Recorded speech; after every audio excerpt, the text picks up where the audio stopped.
All right, welcome to Head Kick Audio. I got a flyweight for you, and if you don't know, now you know. Flyweight is my favorite division. I got Calvin Dunning, who competes at Rise of the Prospects Cage Series 4 here in Tucson, Arizona, over at the Rialto Theater. He takes on Tony Hernandez.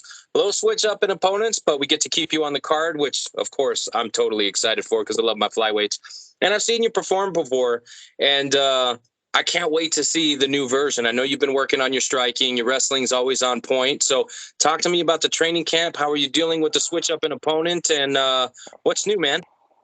So basically, the switch up in the opponent really wasn't a big thing. We didn't have a lot on the first opponent, so we're just going all aspects and working my ass off just in training all around my grappling, my striking, getting ready for everything basically. And but from my last MMA, I would say I was a little inexperienced, so I've been getting more experience, more training, different partners, more sparring. Definitely since like a year ago, I've had a lot more sparring rounds and just a lot more cardio rounds as well, and understanding jiu-jitsu a lot more. Okay, so let's talk about the striking aspect of the game. Have you done any, well, jiu-jitsu as well, or any type of wrestling, just any parts of the game? Have you done any other competitions outside of just MMA? I did a Muay Thai fight for Rage in the Ring. That went pretty well. Um, I did one jiu-jitsu, but that one I went up a weight class and a belt. It was a learning experience. It was a little rough, but it was just a learning experience. Okay, so doing everything you can outside of the cage to get better, I definitely respect that 100%. I'd also like to talk about your step up in the game of promotion. I mean, my man's been a promoting machine lately. So talk to me about that. I mean, what inspired this whole new transition for you? Well, so my big thing is just my coach John Long's always on it, just about being promotable. That's like you can be a great fighter, but if you're not promotable, it beats the cake. And so he just has us being really just marketing ourselves and being up there and getting out to the community a lot more, getting more connections, more partners to train with, and just building way more connections in the community. Well, I think it's very important, especially at this stage, to start marketing yourself in the way that you have, because obviously this is just amateur. So once we go pro, basically the record doesn't matter. But those interpersonal connections and the vibes that you make, the deals that you make while you're an amateur, those can carry into the pros pretty significantly, especially when they're this early on the train. We're only one fight deep in our MMA career as an amateur, so this makes the second one on April 8th and the third one after that and the fourth one after that, you know what I mean, before you go pro, it makes those all more important. You know what I mean? You have your day oneers, if you will. You know what I mean? So I think that's a very important aspect of this game if you are taking it seriously and want this to be your career. You know what I mean? It puts you in a trajectory where you're already setting yourself up for success. So I think that's really important. I think you've been doing a very good job with it. Yes, sir. And I feel like which I think we talked about it the last time that just the new era for like how we fight, just like amateurs, you take fight camp a lot more serious than you used to, and just training all more serious. And I feel like that's an important thing in it. 100%. I definitely agree with that. Amateurs in my day was just, hey, you think you can fight, jump in there and see what you're all about. You know what I mean? So now Yeah. these amateur camps, they're actual camps. You know what I mean? So you have, all these gyms that take amateur fights just as serious as they take pro fights. So again, at the end of the day, none of it really matters all too much. It doesn't hold a significant value how your amateur career goes. You know what I mean? Sometimes it can, prevent you from going pro so soon. You might have to stick around amateurs for a little bit just to get that record where the commission wants it. But at the same time, it's definitely a way to build yourself. And like I said, I think starting early is definitely the way to go. And I think you've been doing it in a way that hasn't come across as ingenuine or cringy. You know what I mean? I Yeah. think it's definitely coming across in a way that is basically you personified. Yes, sir. All right. Was that your intent behind the promotion that you've done this far? Yeah, I mean, I don't want to do anything that's not me. You know what I mean? I don't want to fake my personality. I want to keep it real. Um, it's just a lot. Just keep going, getting out there, meeting new people, and just staying every step ahead type of thing. Like posting when I need to post, making a video when I need to make a video, releasing content when I need to release content type of thing. Well, essentially, you're your own content creator of sorts, is how every MMA fighter, at least in my opinion, should be navigating their careers when they're not in the gym. They should be promoting themselves at all times. It's definitely one of those things that can turn a small deal into a huge deal, especially if you win. And you win impressively. People take notice. People like that. You know, it sets you up for opportunities, title fights, going pro in certain organizations. All these things are super important. So going back to what I was saying before, I really think you're on the right track. So let's talk about the opponent, right? So what does Mr. Hernandez do well that we got to keep an eye on? Honestly, we haven't heard much from it, what he does. Um, I know he goes to, I think it's Insurgent Fitness. Pretty sure it's a Muay Thai gym. Uh, I was told he does some wrestling, some Muay Thai. So expected to go anywhere, and I'm willing to go anywhere. If we got to take it to the ground, we'll take it to the ground. We got to strike, we got to strike. I'll go anywhere. Okay. Now I know a couple guys from Insurgent Fitness, and they're at altitude. Does that worry you at all? No, I put the work in. My cardio is there.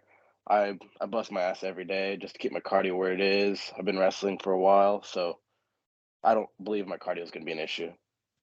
Okay, and then obviously you're competing at the lowest men's weight class available to the United States that I'm aware of. I don't know if they hold 115. So is it becoming difficult to make these cuts, or are you still making them with these? I mean, they're not difficult. I don't necessarily make them with these, but it's not. I'm not doing it unhealthy. I get to the weight, just do it smart. Nutrition, just put the car. That's why I'm not worried about my cardio. Putting the cardio in to get down to the weight works perfectly. Not dehydrating myself, making weight. Well, at flyweight, you're fighting for the little guys. You know what I mean? Which Yeah, is why I love yeah. it. I love flyweight so much. It's also a way to see the best of the best without people getting sloppy or getting tired or etc. I'm not saying that the heavier weight classes can't be that way, but 9 times out of 10, flyweight always delivers in that aspect, which is why I love it so much. So I love the fact that you get to go out there and fight for the little guys. Is that important to you at all? Well, like I feel like it is a big thing that I'm one of the smallest on my team, and it's just I feel like everyone underlooks flyweights a lot just because of the size difference. But I also like every day I spar with like lightweights, middleweights, so I'm confident in that. Like even though I'm a smaller person, that size don't really matter. It matters, but it doesn't really matter when it comes down to it. Like skills where it matters. I agree. I agree. And like I said, I'm very excited to see my flyweights get back to action. Now, of course, you've been on the show before, so you know the next question I'm about to ask. After you get your hand raised by the official and you are declared the winner via Fosco, how are you going to celebrate with your victory meal? Man, you already know I'm gonna be in your area. You know I'm getting some mods pizza. You already know that.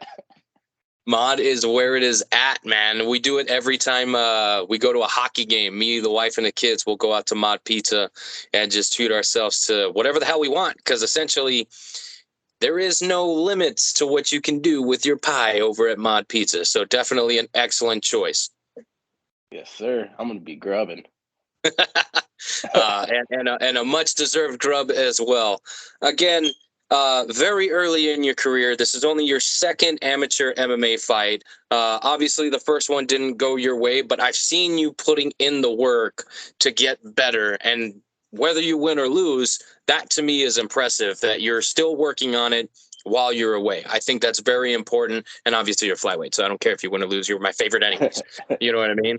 So, Yes, sir. but I think you're making all of the right moves in every aspect of the game.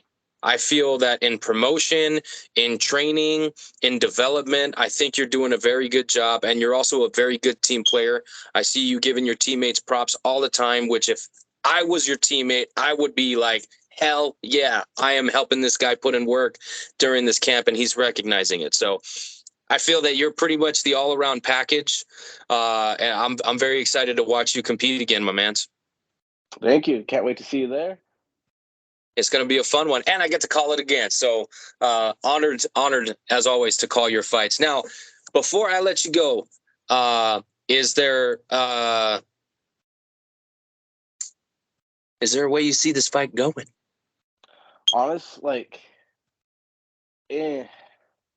just because I don't know a lot about his striking or grappling, but since I've been rolling with like my boy Danny, of course, my boy Danny teaching me some, some moves, and it does help. I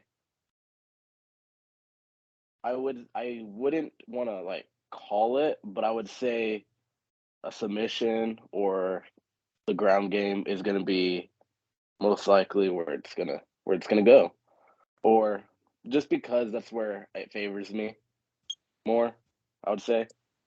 Not Okay. counting out striking at all, but I just got confident in my grappling. But if I need to take it to striking, I'll take it to striking. I'm okay with anywhere as long, get the win.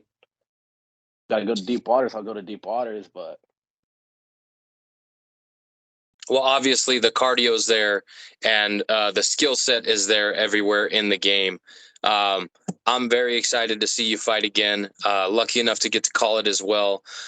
Calvin, before I let you go, is there anybody that you would like to thank? Go ahead and take the floor. I would definitely like to thank my coach, John Long, my teammate, Shondell, and Yanni, and Luis, and Ali, Aiden, and there's a few others I just can't think on top of my head right now. My grandparents, my mom, and just my stepdad, my real dad. They actually helped me out a lot throughout this. Um, let's see, just the ones on my team that I did forget. I'm sorry. The rest of them, basically, just my team. I love my team. Like I wouldn't pick any other team. And my teammate Mike, me and him started D-Tongue coming together. Me and him been grinding for a while.